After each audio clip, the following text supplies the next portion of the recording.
Oi pessoal, tudo bem? Professor César falando.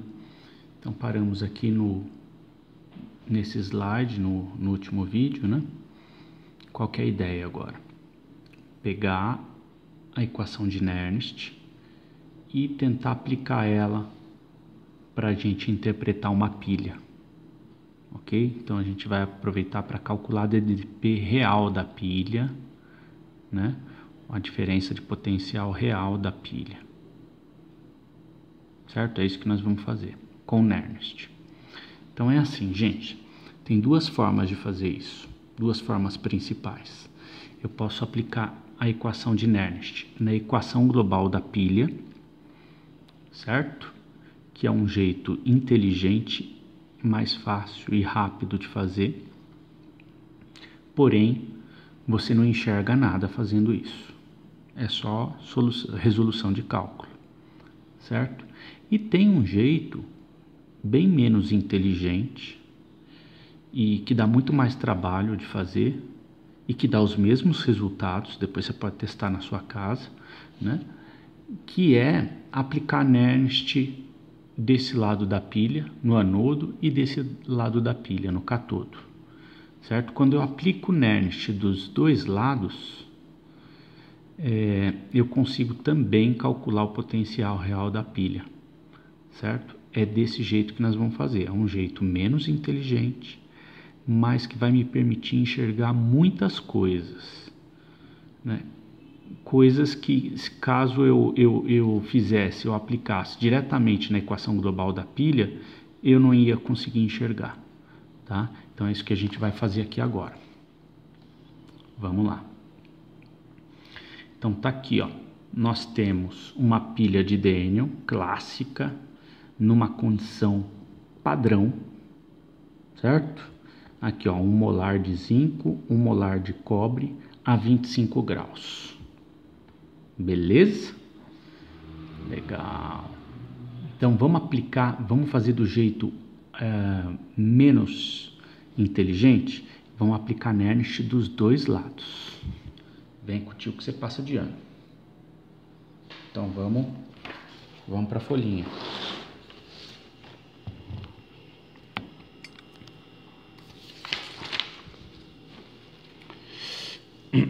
Vou pôr ela aqui, tá? Eu tenho uma cubinha, plaquinha, olha lá, outra plaquinha, ponte salina, solução. Legal. Aqui eu tenho zinco e aqui eu tenho cobre. Muito bem. Olha só. Quando eu aplico o Nernst dos dois lados, eu quero calcular o potencial, né? O potencial real desse lado e desse lado da pilha. Então, o potencial está associado como se fosse a um patamar, né? Um patamar de energia potencial elétrica, certo? Então, quando existe diferença de patamar, né? Então eu vou calcular esse patamar de energia aqui e aqui. E aí depois eu vou calcular essa diferença, que é a DDP, certo? Então eu posso fazer isso usando potencial de oxidação ou de redução. Como a maioria dos cálculos sempre a gente faz com redução, eu vou fazer com redução aqui, certo? Então eu vou pensar dos dois lados com potencial de redução. Eu sei que aqui oxida e aqui reduz, mas eu quero calcular o potencial de redução dos dois lados, certo? Então, vamos lá. Vamos expressar a reação de redução aqui e aqui. Aqui eu sei que aqui ocorre oxidação quando eu tenho essa pilha, mas eu quero calcular o potencial de redução dos dois lados, certo? Então, vamos lá. Zinco mais 2 elétrons, dando zinco 0. Essa daqui é a minha reação de redução, do zinco mais 2. Desse lado eu tenho Cu mais 2, mais 2 elétrons, dando Q0. Certo? Vamos aplicar Nernst desse lado, para essa reação de redução. Ó, o potencial real deste lado é igual. Como é que fica a brincadeira? Potencial padrão menos 0, eu vou arredondar esse número, 006, tá? O 0059, não sei das quantas, eu vou botar 006, dividido por 2 elétrons, vezes log, né? Esse camarada aqui está sólido e esse aqui é aquoso, né? São os meus produtos dividido por reagente elevado ao coeficiente. O meu produto aqui, no caso, é sólido, não entra. Então eu ponho 1, dividido pela concentração do meu reagente, que é zinco mais 2, elevado à primeira potência. Certo? Potencial real é igual ao potencial padrão que eu tenho, é menos 0,76, menos 0,03, já fiz a divisão, vezes log. Né? Nessa condição eu estou usando solução 1 molar. Então é 1 dividido por 1 elevado a 1. Log disso tudo, zera. Então fica menos 0,76 menos, isso aqui é 0, né? 0 vezes 0,03 dá 0. Então meu potencial real desse lado é menos 0,76. É claro, né? Eu estou na condição padrão, 1 molar desse lado, a 25 graus. Então, o potencial aqui é o mesmo que eu medi lá, né? Na minha brincadeirinha. Então, fazendo a mesma conta aqui, ó. Ó, estamos no exemplo 1, tá? Eu quero mostrar algumas coisas interessantes para vocês. Potencial real desse lado é igual potencial no estado padrão menos 0,06 dividido por 2, né? Vezes log dos meus produtos. O meu produto está sólido e o meu reagente aquoso. Então, o meu produto sólido não entra, mas eu ponho 1, dividido pela minha concentração de cobre mais 2, elevado à primeira potência. Meu potencial real desse lado é igual a mais 0,34, esse aqui eu tenho, foi obtido experimentalmente, nós já vimos, menos 0,03, vezes log de 1 sobre, esse aqui é 1, condição padrão, 1 sobre 1. Zerou esse termo aqui, ó. 0 vezes 0,03, 0. Potencial real é mais 0,34. Ó, apliquei Nernst deste lado, obtive o potencial desse lado, em volts, né? Apliquei Nernst desse lado, obtive o potencial real desse lado. Aí o que eu vou fazer agora, meus amores? Eu vou colocar aqui, ó, um patamar. Vamos desenhar os patamares, tá? Ó, o 0 está aqui. Aí, ó, esse lado aqui eu vou pintar de vermelhinho, tá? E esse lado aqui de verdinho, ó. Presta atenção, de corzinha bem bonita para você. Então, vamos botar o menos 0,76 volts lá, ó. Menos 0,76. Agora, vamos botar o mais 0,34 lá. Mais 0,34 volts. Ó, então, este aqui está nesse patamar. E esse aqui está nesse patamar. Isso é a minha DDP. Certo? Ó, existe uma altura aqui, ó, né? Por isso que o elétron cai. O elétron cai, literalmente, porque existe altura. Certo? Então, o elétron vai migrar da onde para onde? Ó, vamos ver o significado desse número. Isso aqui é potencial de redução. Quem tem maior potencial de redução? O cobre. Portanto, ele vai se reduzir. Ele vai ganhar elétrons. Então, os elétrons, o parzinho de elétrons vai migrar daqui para cá. Ó. Ele vai cair. Ah, professor, ele está subindo. Não, ele não está subindo. Ó. Ele está caindo. É melhor fazer isso daqui com potencial de oxidação, porque é tudo igual, só que é invertido. Né? Ele está caindo. Ó. Existe altura e ele está caindo. Certo? Beleza? Então, essa é a DDP. 1,1 volt. Né? Porque é esse valor mais esse, em módulo. Por isso que a fórmula emburrece tem hora, né? É bom entender esse fenômeno. Beleza?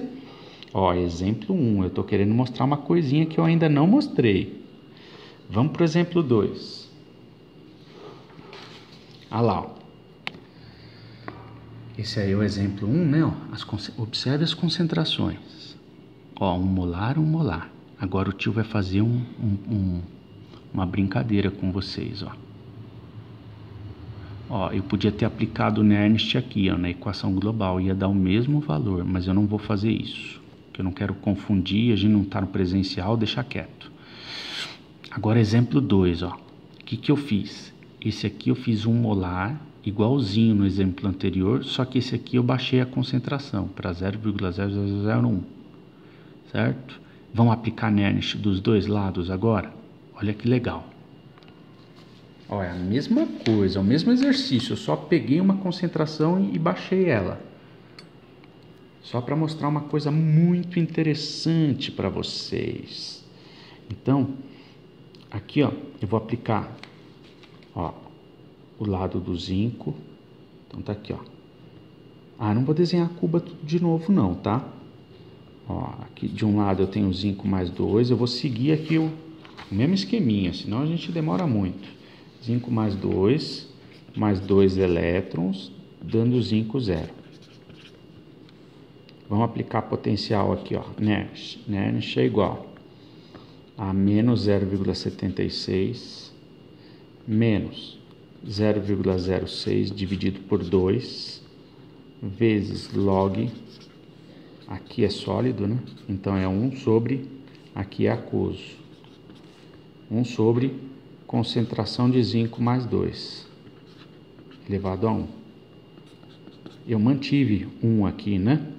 Então 1 zerou esse termo todo aqui. Potencial é menos 0,76 volts. Então aqui manteve, claro, né? Agora do outro lado modificou. Vamos para o outro lado? Do outro lado eu tenho a semi-reação com mais 2 elétrons, dando com 0. Sólido, aquoso. Vamos aplicar Nernst desse lado então, para achar o patamar de energia. Mais 0,34, que é o potencial padrão, menos 0,06 dividido por 2 elétrons, vezes log de 1, ó, 1, porque o cobre metálico não entra, dividido pela nova concentração, que é 0,00001 molar. Beleza? Então fica aí é igual a mais 0,34 menos 0,03 vezes o log disso aqui tudo dá 5. Potencial é igual a mais 0,34 menos 0,15. Potencial real deu quanto que dá? 0,34 menos 0,34 menos 0,15, 0,19 volts.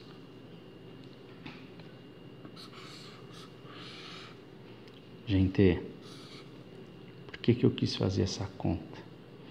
Perceba que, comparável ao primeiro exemplo, onde aqui era 1, Agora, né?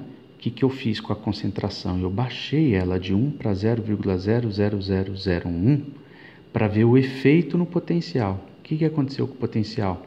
Antes o potencial no exemplo anterior daqui, ó, do cobre, era 0,34 positivo. Caiu para 0,19. Se eu fizer isso 1000 vezes em 1000 situações diferentes, você vai ver que vai acontecer a mesma coisa. Eu não vou ficar fazendo isso toda hora. O que eu fiz aqui, ó? O que aconteceu? Quando eu abaixei a concentração, o que aconteceu com o potencial? Abaixou. Então aqui eu tenho uma primeira lei por detrás. O potencial, se eu aumento o potencial, se eu aumento a concentração, aumenta o potencial. Se eu diminuo a concentração, diminui o potencial. Tá? O potencial da semicela da pilha. Tudo bem? Tranquilo? Por que isso é interessante, né? Olha lá.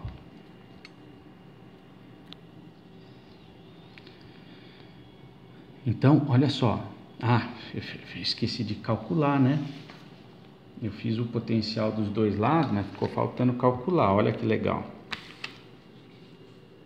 Vamos voltar lá, ó. O exemplo anterior, a pilha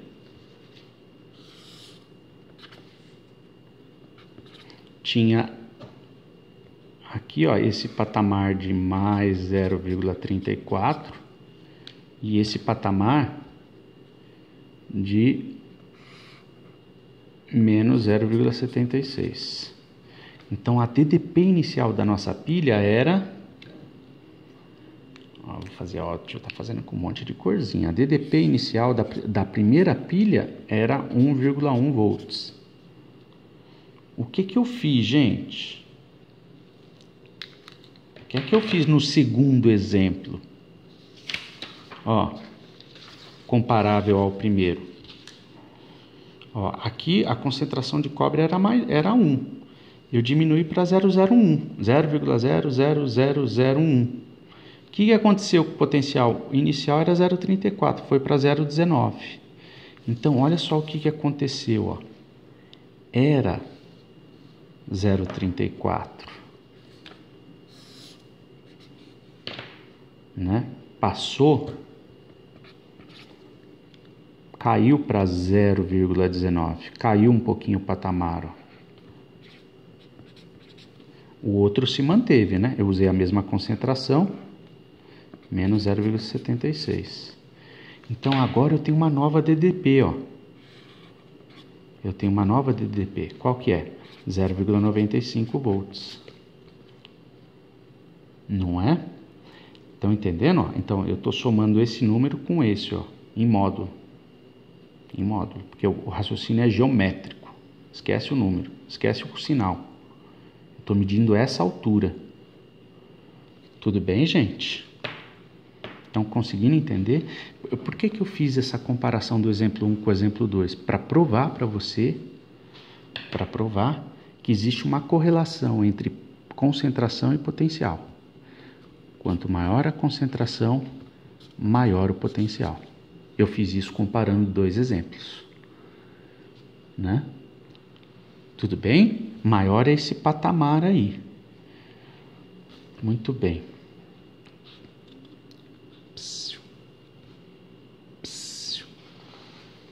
Vem com o tio que você passa de ano. Olha só que legal, gente. Olha que bacana pra gente entender pilha. Olha que legal. Olha que legal. Olha que legal. Olha que legal. Legal pra caramba isso. Aqui, ó. Tô desenhando a pilha, tá? Olha lá. A pilha zinco cobre. Zinco mais 2. Cobre mais 2. Vamos imaginar o funcionamento da pilha? Ó, à medida que o tempo vai passando, o zinco não começa a oxidar, perder elétrons para a solução? Então, ó, vamos imaginar a pilha no patamar inicial, onde eu tenho aqui, ó, solução 1 molar e aqui solução 1 molar, condição ideal. Então eu tenho, né, aqui, ó, eu tenho mais 0,34 de potencial aqui e menos 0,76 volts de potencial aqui. Essa diferença no começo que a pilha começa a funcionar é de 1,1 volts, certo? À medida que o tempo vai passando, o que vai acontecendo? Então, ó, esse patamar está aqui e esse patamar está aqui, né? Ó, tá vendo? Ó?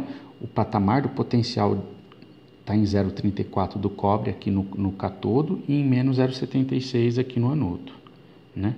À medida que o tempo vai passando, ó, guarda essa posição da minha mão e guarda essa posição da minha mão. A distância entre essas duas mãos é de 1,1 de altura, certo? Eu vou ter que tirar minha mão para escrever. Então, ó, à medida que a pilha vai funcionando e o tempo vai passando, qual que é a semi-reação que ocorre aqui no anodo? O zinco 0 não começa a se oxidar e formar zinco mais 2? Ó, então o zinco vai corroendo e vai jogando zinco mais 2 para a minha cuba. Portanto, essa concentração começa a aumentar. Ó, que legal, galera. Se essa concentração começa a aumentar, o que acontece com esse patamar de menos 0,76 volts aqui, ó? Ele começa a aumentar, ó. Acabamos de deduzir anteriormente que quanto maior a concentração, maior o potencial. Então, à medida que o tempo vai passando, aqui vai oxidando, vai gerando mais zinco mais 2. Se vai aumentando a concentração de zinco mais 2, esse patamar vai subindo. Ó, beleza? Estou fazendo o movimento. Agora vamos pensar na semi-reação que vai ocorrer lá do outro lado da cuba. O elétron chega lá. Quem recebe ele? O Q mais 2. O Q mais 2 recebe e começa a esvaziar a solução. Ele começa a se transformar em Q0 e a engrossar a barrinha. Então, a concentração de Q mais 2 aqui, que estava nesse patamar, né, associado a esse patamar de mais 0,34, a concentração começa a cair desse lado da cuba. Se a concentração começa a cair, esse patamar começa, o potencial também começa a cair. Então, olha que legal, gente. A pilha, no momento que eu ligo ela, no instante inicial, na condição de 25 graus Celsius, 1 molar aqui, 1 molar aqui, você tem uma DDP de 1,1 volt. À medida que o tempo vai passando, esse patamar começa a subir de potencial e esse patamar começa a descer. Então, à medida que o tempo vai passando, essa DDP vai diminuindo, certo? Até o momento em que essa diferença de potencial zera, se iguala. Se não tem diferença de potencial, não tem diferença de altura. Altura, né? Nós estamos fazendo uma analogia com a brincadeira do barquinho, né? Se não tem diferença de altura, não tem como o elétron sair daqui e pular para lá. É isso que está acontecendo, galera. Olha só, o elétron ele só sai. Lembra aquela questão que o tio colocou lá inicialmente? Por que o elétron vai sair daqui e vai passar lá para o outro lado? Que coisa xarope, né? Não tem um motivo, uma explicação. Tem sim, ele sai daqui para ir para cá porque ele quer baixar a energia. Ó. Nós estamos fazendo de ponta cabeça, tá? Ó, daqui para cá ele está caindo, né? Ó. Daqui para cá ele está caindo. Ó, está caindo. Então, ele cai daqui para cá. Não é? Então, só que à medida que o tempo vai passando, essas concentrações aqui vai aumentando, o potencial vai subindo e aqui vai diminuindo, o potencial vai caindo. Então, essa altura vai diminuindo. Não é isso que acontece com o seu carrinho de controle remoto? A pilha não acaba de repente. Não é isso? Você põe ela lá, a pilha está tinindo, né? Aí o carrinho vai começando a fazer aquele Então não acaba, ele fica um tempão fazendo nha, nha, nha. Por quê? Porque ele já está trabalhando numa DDP que não está, né? A altura é pequena, né? E quando a altura é pequena, a capacidade de gerar trabalho diminui. Lembra a história do barquinho lá, do saco do Papai Noel caindo e tocando o barquinho? Então, a capacidade de gerar trabalho com a mesma carga elétrica diminui. Quando a altura é grande, né, a eficiência energética é boa, né, porque eu realizo mais trabalho com a mesma quantidade de elétrons. Né? Então, o meu carrinho anda rapidamente com aquela quantidade de elétrons. Aí, só que chega uma hora que o carrinho começa a ficar meio fraquinho. Por quê? Porque a altura é diferente. Então, a capacidade de realizar trabalho com a mesma carga elétrica, ela diminui. O barquinho anda menos, né? Porque a altura é menor. Ó, que legal, gente. É muito legal entender isso, né? E lembra que o tio falou lá inicialmente? Por que cargas d'água? A pilha para. É porque correu inteiro? Não, é porque entrou no estado de equilíbrio, né? Por que a pilha para? Porque parou de ter diferença de altura. Quando o potencial desse lado iguala ao potencial desse lado, entrou numa situação de equilíbrio químico, né? E aí você não tem mais, entrou em equilíbrio químico, você não tem mais transferência de elétrons, acabou a reação, né? Não tem por que o elétron se mover. O elétron só vai se mover se for para diminuir a energia potencial elétrica, se for para diminuir a sua energia. Tá claro isso, gente? Muito bem. Acho que vale a pena também considerar, né? Só por uma questão de você aumentar a DDP da pilha e aumentar né, aumentar a possibilidade da pilha trabalhar mais tempo, né? Qual que é o ideal, né? O ideal é diluir ao máximo o anodo, fazer essa solução do anodo bem fraquinha, né? Por que bem fraquinha? Porque aí ele fica com o potencial, lembra que a concentração, quanto maior a concentração, maior o potencial. Se eu faço essa solução bem fraquinha, esse potencial vai lá para baixo. Né? O menos 0,76 foi porque eu fiz a 1 molar. Se eu fizer a 0,0001 molar, ele vai lá para baixo. Né? E o ideal é fazer essa solução bem concentrada. Bem concentrada. Concentração de Q+2 bem alta. Né? Por quê? Porque aí eu eu jogo esse potencial lá para cima. Então eu aumento essa DDP, essa diferença do potencial, né? E eu aumento a vida útil da pilha também, né? Então eu aumento a minha capacidade de fazer mais trabalho com o mesmo saquinho do Papai Noel, né? E aumento a vida útil da pilha, porque a pilha ela funciona assim, ó. O saquinho do Papai Noel vai caindo, caindo, caindo, caindo. E à medida que o saquinho do Papai Noel vai caindo, caindo, caindo, que são os elétrons sendo transferidos, né? Esse patamar aqui, né? Essa concentração começa a subir desse lado, então essa mãozinha começa a subir, né? E à medida que os elétrons chegam aqui, né? Essa solução de cobre começa a ficar mais com concentração menor, então essa mãozinha começa a cair. Certo? Tudo bem? Até chegar numa situação de equilíbrio que a pilha para. A pilha para antes, né? Porque todo o sistema tem uma resistência e tudo mais. Dá uma paradinha antes. Mas é bem isso. Gente, e aí, olha só que bacana. No meio do caminho, se eu colocar um voltímetro, eu meço tudo isso, né? Então, se eu colocar um voltímetro, eu meço essa diferença de potencial. É um equipamento que experimentalmente determina isso para mim, essas alturinhas, né? Tá claro aqui? Eu acho que eu estou começando a mostrar as coisas que eu queria para vocês. Eu vou finalizar o vídeo agora. E aí eu vou mostrar mais uma coisinha. Por quê? Porque eu estou querendo treinar o seu olho para enxergar o potenciômetro juntamente com os eletrodos de referência e indicador, tá? Vou parar o vídeo aqui. Próximo vídeo, acho que a gente vai estar preparado para vislumbrar, né? Para visualizar a potenciometria. Beijo, beijo, beijo. Até o próximo vídeo.